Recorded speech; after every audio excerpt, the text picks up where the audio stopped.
Welcome, ladies and gentlemen, to another episode of the Reasonable Contractor Podcast. I am your host, Ryan Templin. Have a new friend with us today, Andy from Kahuna Window Cleaning. And Andy has been in business for 18 years. And better than me tell the story, I'll let you give him his background. Andy, thanks for coming on, man. Tell the people your story. Absolutely. Thanks to have me. I'm glad to be here.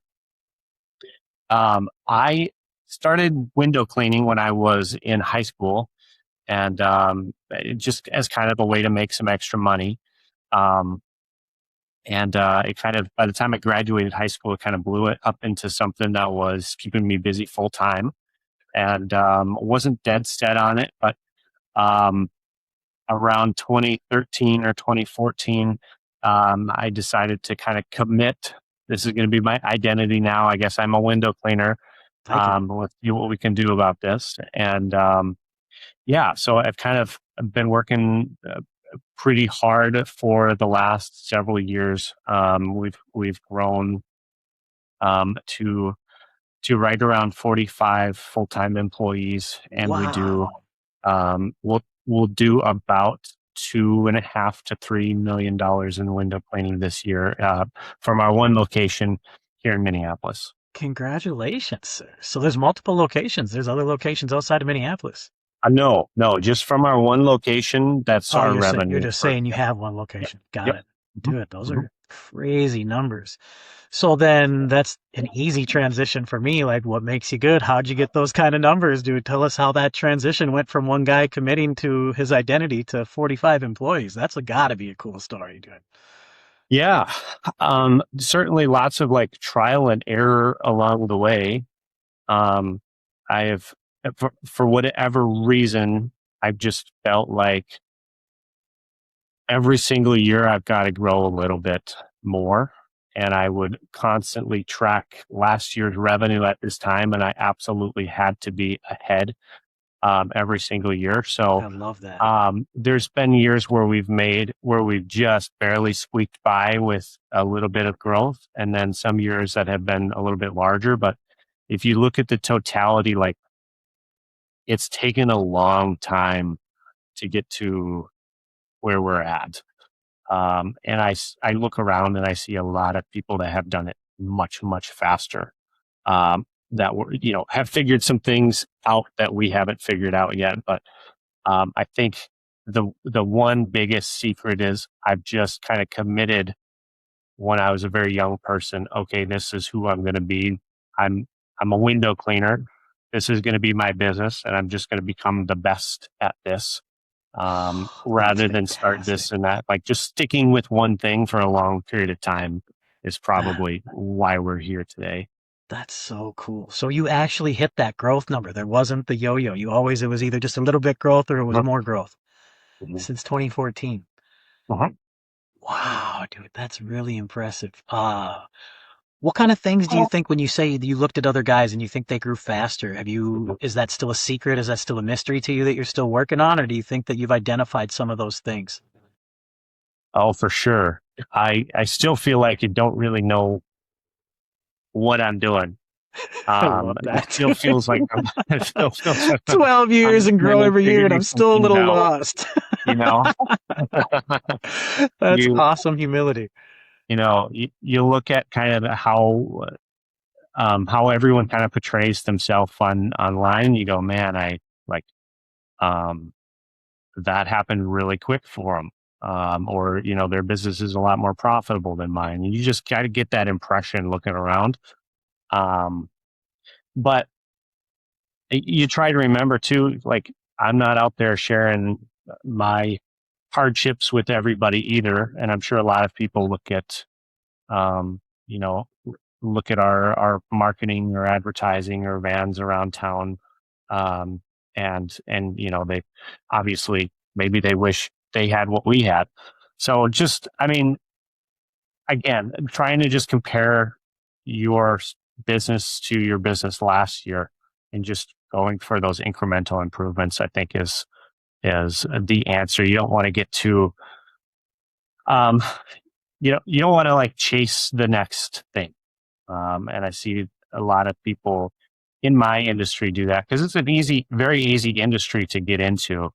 A teenager like myself back in the day could get in business with, a quick stop at the hardware store. And they could have everything that they need to start a window cleaning business. And when I started, this is actually funny. When I started in 2007, I was like one of the only window cleaning companies with a website. Come And I on. was figuring out how to clean windows with like in old like forums where you had the old forum format and Yeah. you try to like use keywords to find Yeah. answers to things. I and love it, dude. and now these guys are like scrolling TikTok and they're like, "Hey, do you want to make $1,000 a day cleaning windows? Do exactly this." And so you've got a lot of people coming into a lot of young guys, which is actually kind of cool. I'm excited about it. A lot of young guys coming into the industry and making a go of it. I just I've also seen a lot of people like come in really hard, start up, build something really quick, and then they were kind of on to the next thing. Um, when it got hard, or maybe when they got bored. And so I know that um, it's window cleaning right now is experiencing a huge wave of new business owners, and like everyone has a neighbor that has a son that cleans windows. Interesting dynamic. Yeah, yeah. Do you think that's Um, local to this region, or do you think that that is just by and large maybe an internet trend? I think it's very much an internet trend. Yeah, okay. Um, Is it the we, cheapness of access, maybe, like you talked about? So any kid can go to the hardware store with $1,000 and get it going? yeah, yeah, perhaps. Um, I, I don't consume a lot of like industry stuff on YouTube, but I recently hopped on just to kind of better understand what's going on in the market. And there's some pretty big like influencers, window cleaner influencers. I'm like, this is a crazy niche. And then I look at their following and they have hundreds of thousands of followers, and they're just teaching people how to start and grow window cleaning businesses. Interesting. So like there's definitely a lot of people out there doing it. We just purchased a company that was that was grown kind of on the back of um, this influx. And what they did to get all of their customers was door to door. And so we purchased that business, and the door knockers came along with it. And we're like, the purpose of buying this company is just to better understand like is this a good, like we spend a lot of money in marketing.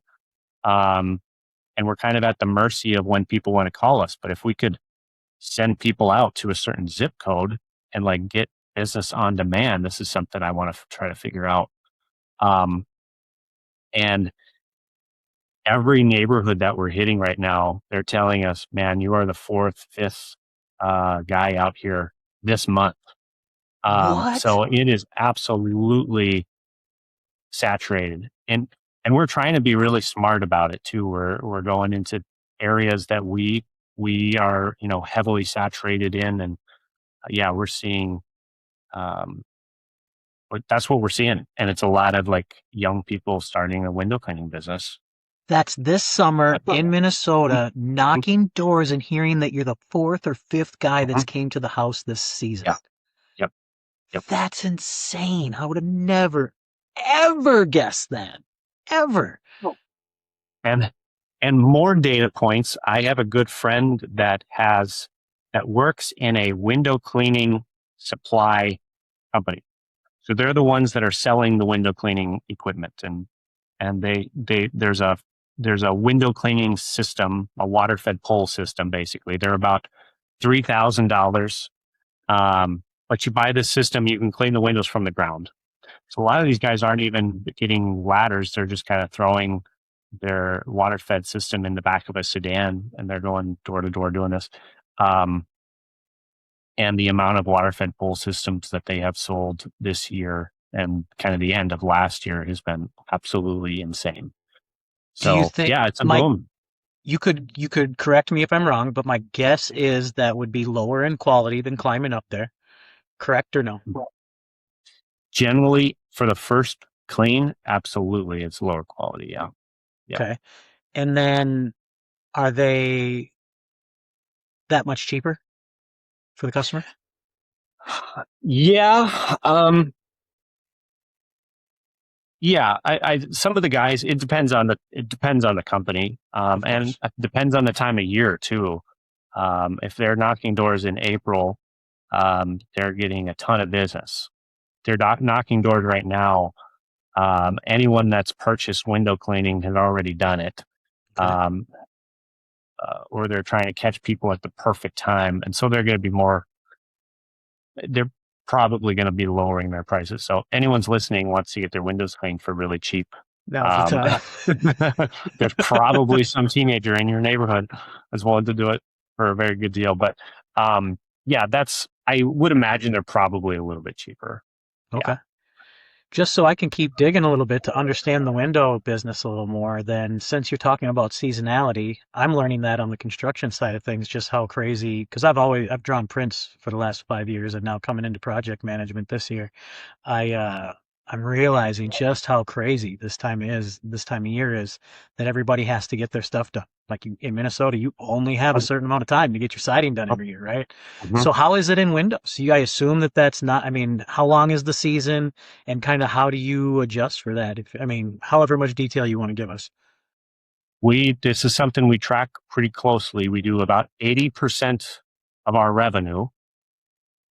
Actually, it's like 81.5%. I love the Eighty-one and detail. a half percent of our revenue in 4 months.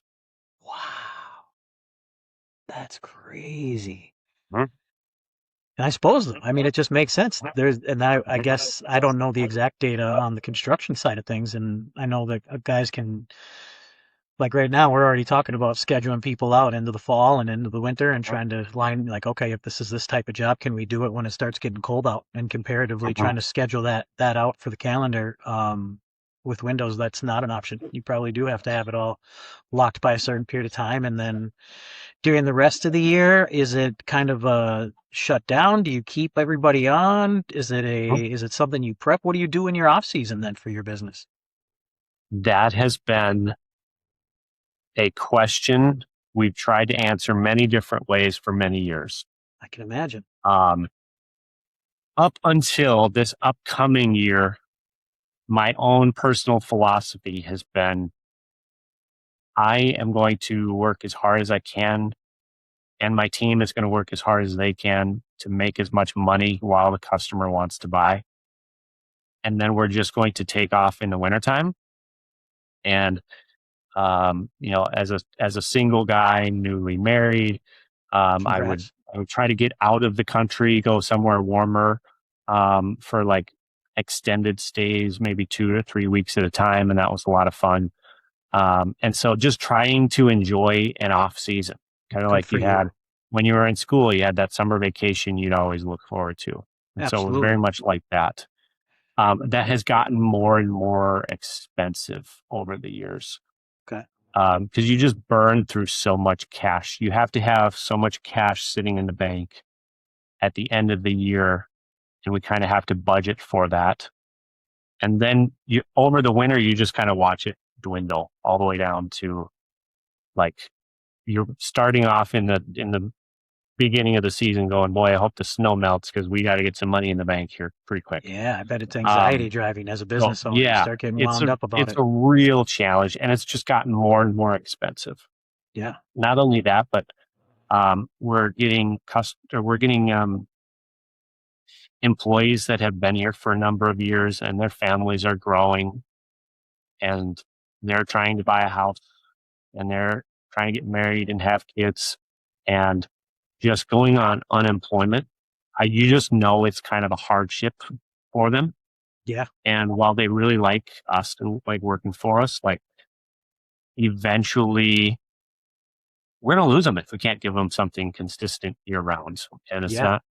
not, so we're looking for other things to do. And we think we've stumbled upon some good ideas. Excellent. But yeah. I really love that, man, because I know that I think a lot of business owners can relate to that in how important it is to build a culture and have people around that are loyal and care versus having a constant hire fire cycle, right? How valuable that is to not train people and not have that Mhm. turnover. And I would say almost more importantly from a spiritual level, the connection, right? And like it's interesting to hear you bring up the idea about families and how people grow into the idea of a family and what comes with the expectations of financially and from a job and a career or someplace you've been a long time where you have loyalty. And those things start to generate tension. And the fact that you consider that, I think, kind of speaks to your quality, not just as a business owner, but as a man, and that you are concerned about that and that you take actions to try to help people with that. So good for you, man. That's amazing. Yeah, absolutely. Um, it feels way better having a place where people show up and they're just like happy to be there. Even purely selfishly, that is the company that I would want to own. I only want to work with people that are happy to be here. And Good for so, you. What a great like, we look philosophy, man. through every decision from that kind of perspective. Like, um, like, what's in it for the employee to be here? That's a really nice framework, dude. It's got to be a big part of the reason you've done well over the 12 years because taking care of people pays its dividends, especially over time. So Well, I think that probably is a big part of the strength of your business, as we've talked about that. And I feel like you've kind of addressed the challenges already. You've talked about the seasonality, you've talked about the marketing, the saturation, the next wave with the internet, um, and you've talked about employee retention. So I think that that's probably three of your biggest things. And you've talked about, I mean, I guess you didn't go into detail on marketing. Have you started implementing any AI technology stuff, or have you had your tried and true methods? Where are you at on the new oh technology wave man, since you were dabbling on YouTube? I There's no way you didn't hear about AI when you dabbled at YouTube. I I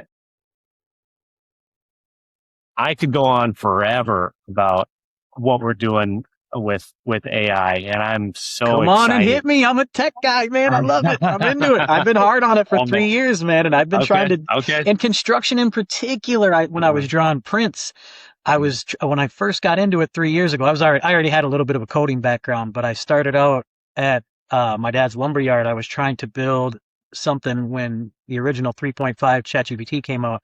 I was trying to build an application that would do lumber estimation, front to bottom or top to bottom for everything. Yeah, yeah. And to put it concisely, a lot of the tools, and you'll see this in the trades, and I'm sure you've talked to other guys in the trades that are like, well, AI can't do it because every job's different, and the dynamic inputs that come with the construction, and I'm sure Windows has that same issue with window sizes. Window sizes are crazy. Um, but what's happened over time is I think in the last year, maybe even less than that, 6 months, the models have really turned a corner. And there's a lot of harnesses around the models that have really built up the capability to handle a lot of that dynamic input. Have you seen the same thing in your tinkering? Well, I've only been dabbling for about a year, Okay. and yes, I've absolutely noticed a difference.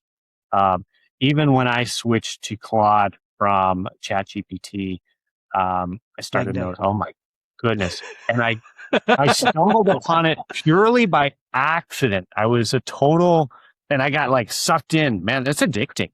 Oh, it is. Um, It is. I, Talk about it, dude. Go nuts. Dude, go nuts. There's a lot of stuff I, we talk about this a lot on this channel because I'm a nut. I'm an AI nut. okay, I could go crazy, dude. okay.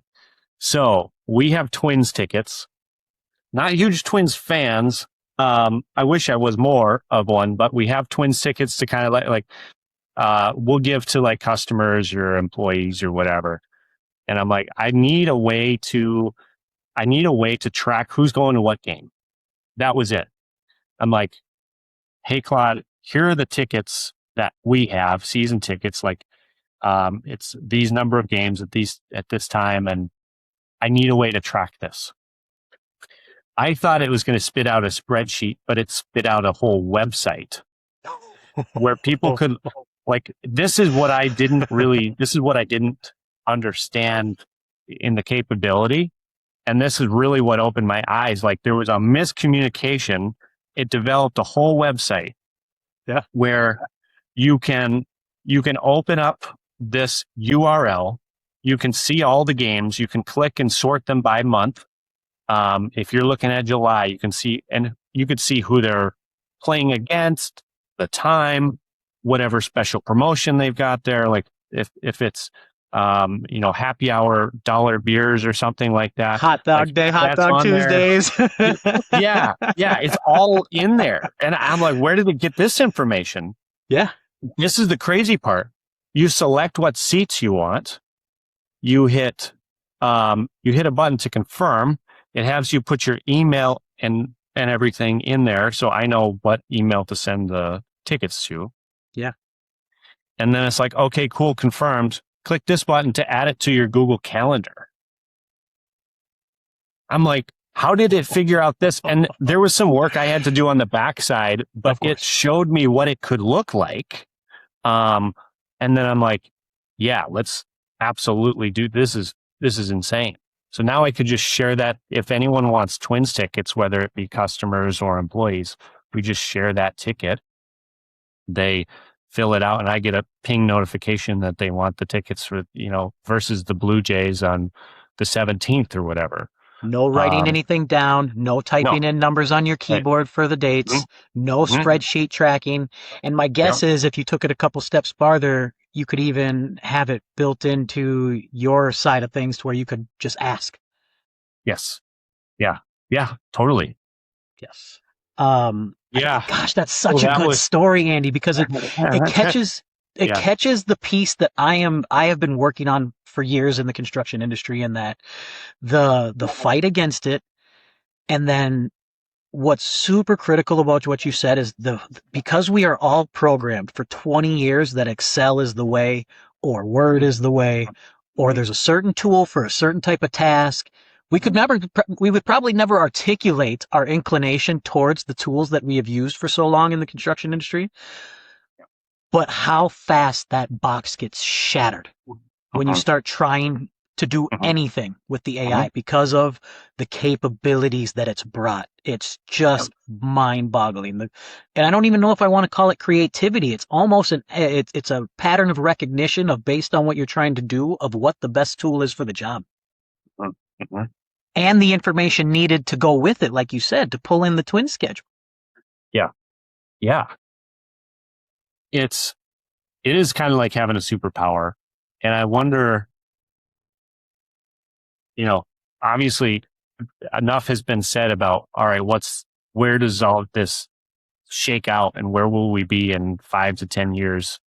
But there is absolutely a wave to be caught right now in every single industry. Unless you're a coder, I don't know what those guys are doing.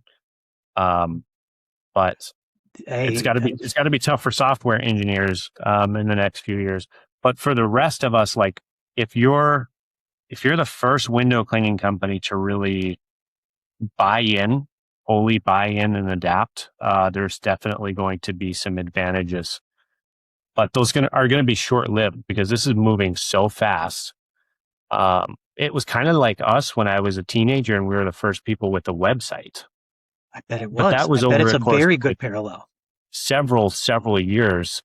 When I started, people were buying, phone book spots in the phone book.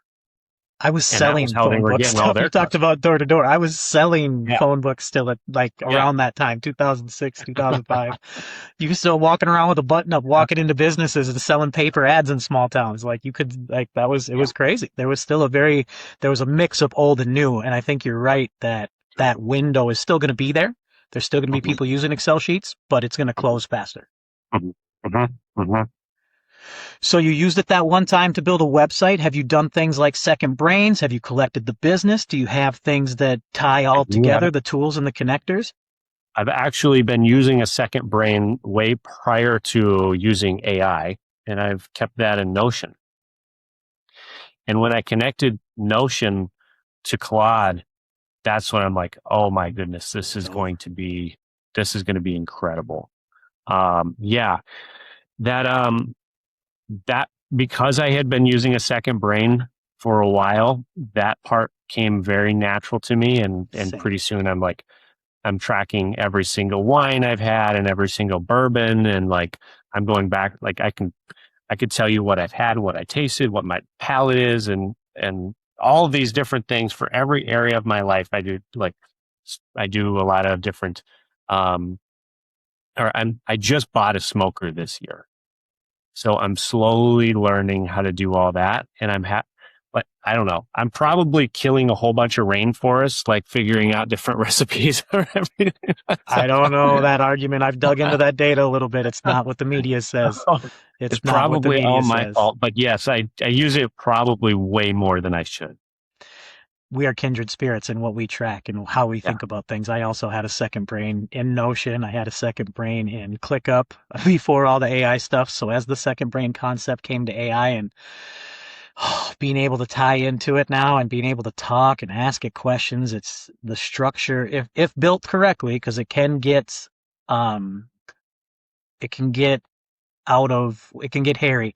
There's a different word Yep. I'm looking for. It can get to the point where you're pulling in too much context and you need to really kind of Yes. build the structure so that you're only pulling the context based on what you're trying to get answers for, Well, which I think is one of the biggest unlocks that people, as they start adapting the tools, because you see, I think some of the things I've seen in the trades when people are like, well, yeah, I've tried ChatGPT and it can kind of estimate. Well, if you keep, first of all, an 18-page chat going, context pollution, etc., yeah. things you know about and I know about, but like Yep. start a new Yep. chat, people. Yep. Start a new Yep. chat with a new idea. If you're doing a new task, start Yep. a new chat. Okay. Yep. But even using the chat bots and Claude projects are another good step in that direction. But building your own second brain is a level that I think a lot of people should hear about. And I think that people need to understand just how powerful it is when built correctly and how much it changes your perspective. Because if people use Claude in the chat, in the browser with chat, or even the desktop apps, the difference in having a good second brain setup is night and day in what the AI is capable of doing for your business in particular. And for would your audience know what you're talking about when you say second brain? Some. I know a Okay. guy, Josh, some, yeah, take it as some. I think Okay. some, but very few. So I think that any ideas you Okay. have, I think is best if you share it rather than Sure. just me, because those guys hear me talk about it all the time. Sure. Okay. I try to help people set up the second breaks. That's Yeah. something I do. Yeah. Yeah. Yeah. Um, yeah, just having a data set somewhere besides besides Claude and the Claude memory for it to reference back to. Um, that Claude is not where you want to store all of the things about you or your business. Some things, so that it has some reoccurring context about you, but it needs to have a second brain to go back and like, okay, Andy, who, is a father of two, and he's an entrepreneur. He's making something on the Searwood, the Weber Searwood tonight. Let me go into the area of that brain that stores that information. And Yes. Claude is very good at doing that. Um, and it's fairly easy to set up too. You could probably just ask Claude. That's the other thing. Every time I've had Tell a them the question, secret. Tell them how easy it is. yeah, I've just asked how I should set it up, and it tells me, Yes, and or it does it for me. exactly. But yeah, like in your brain, you're going to have areas of different contexts. So if you're trying to work out a recipe, or you're trying to figure out what wine is going to pair with this cut of meat, um, it's going to go to that part of the brain. Or if you're trying to do a complicated high-rise residential window cleaning quote, it's going to go to that part of the brain. And just so it works so much better with a second brain. Yes, And it's cheap and easy to set up. it is. Have you tied it to? I mean, we can wrap up. I know we're running long on time, but have you tied it to other things like marketing and I assume all that on the business side of things? You got some good. Have you given it? Have you tried giving it? I'm really curious about marketing since I can tell that you're a detail guy and you're a data guy. Have you tried giving it like full access to your ad spend or anything like that? I have not given it full access, but I have let it poke around inside there, and I've said, "Hey, what could we be doing better? I've given it access to our website. Hey, what are some things that we could do to improve SEO? That's Yes. been crazy awesome. Yes, the website piece I think That it's work. really good at. Yep. Yep. Um, as far as we do high rise window cleaning as well. Okay. And those are like larger ticket, slower burn, follow up with them every year, find out when the contract renews kind of thing. And what I've found is Fable 5 is very, very good at like researching who are the contact people for various buildings. So we can pull up a lot of data and start calling them. And because I don't think there's any other window cleaning companies doing this, they're kind of like, oh yeah, actually we need to get 3 quotes every single year. We've Please been add waiting us for to your someone to list. call. Yeah. We've been waiting for you to call. So- Thanks, Fable. So it's very easy, and we have a sort of plugin that kind of has the context. We pull that up and we say, all right, give me like 15. I'm going to call through them. We reply back to Claude, like what the remarks or different things were, and it will draft emails for us and send those off to follow up. Or it will say, hey, it's been a week since you reached out to this one, give them a call too. So it's doing the work of like an admin, for just an estimator. Like we literally pull an estimator off the street and we're like, hey, you don't have very many estimates to do today. Why don't you just call through this list? And if you have any questions, ask the bot. It should know what to do. And it was It's just got something the I info. set up for like a couple hours. And I know it could be so much better if I spent some real time on it, but like it's so fast at figuring out things. So that's how we're using it for marketing. I know we could probably be doing a lot better, but I think you just touched on this. And so many people are scared of what's going to happen, and there's some things to be considered for sure. And I guess my ultimate optimism on that is that there's a lot of smart people thinking the same thing, and you got to trust the humanity at the end of the day. Is my chosen optimism on it, that there's enough good people out there looking out to work and look at those things for us. So in the meantime, what is exciting to me is that, you talked about coders, and without going into the data, but more software coders were hired this year. And people were like, oh, it's 2 years ago, because I came in, right away, I used it for coding. And I'm like, oh, shit, like this is dead. And that's the post you see on social media. Right. Rip whatever career, rip marketers, rip coders. Yeah. And what you just said, I think, is the thing that doesn't get talked about enough, is that every person that picks up AI and gets good at it, and they're like, oh, cool, I did enough marketing today because I got what my old list did. That's not how capitalism works. If people haven't noticed, right? So if we increase productivity in any aspect, the question I always ask is, what do you think? You think they're going to fire people if they can do more? If each person can do more, we're not going to run out of problems to solve, I don't think. Right. I don't think that. So I think that's the thing is, if you run out of problems, that's a problem.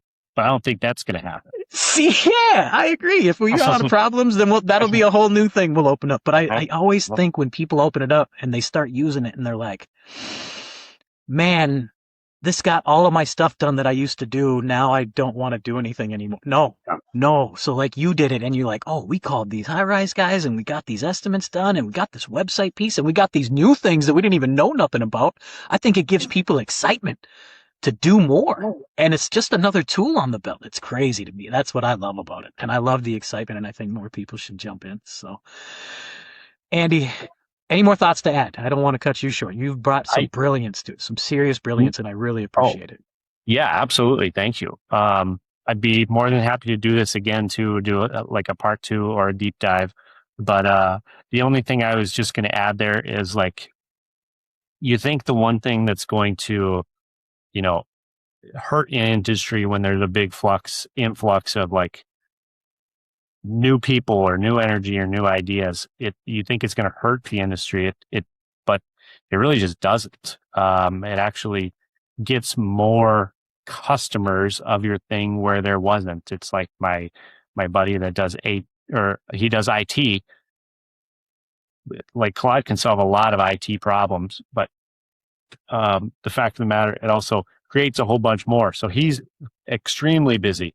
Where in an industry you would think is just going to be going out of business soon, but yeah, like it's just putting it's removing problems and creating opportunity in other places.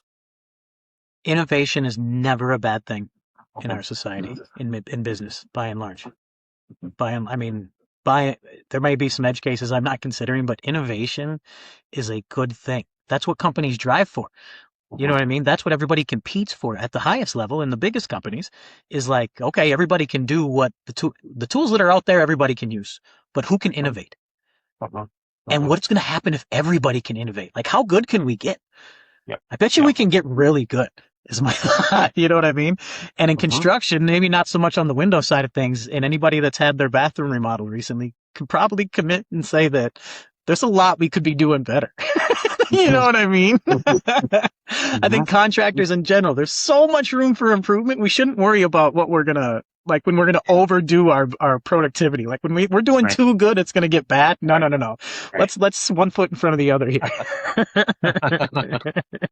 Absolutely. Andy, this has been awesome. I would love to have you on for a deep dive, and we could talk more about that stuff, and we could dive into more topics. I love the way you think, and I love the way you communicate, dude. Thank you so much. Awesome. Thanks, Ryan. Appreciate you having me. All right, dude. Take it easy.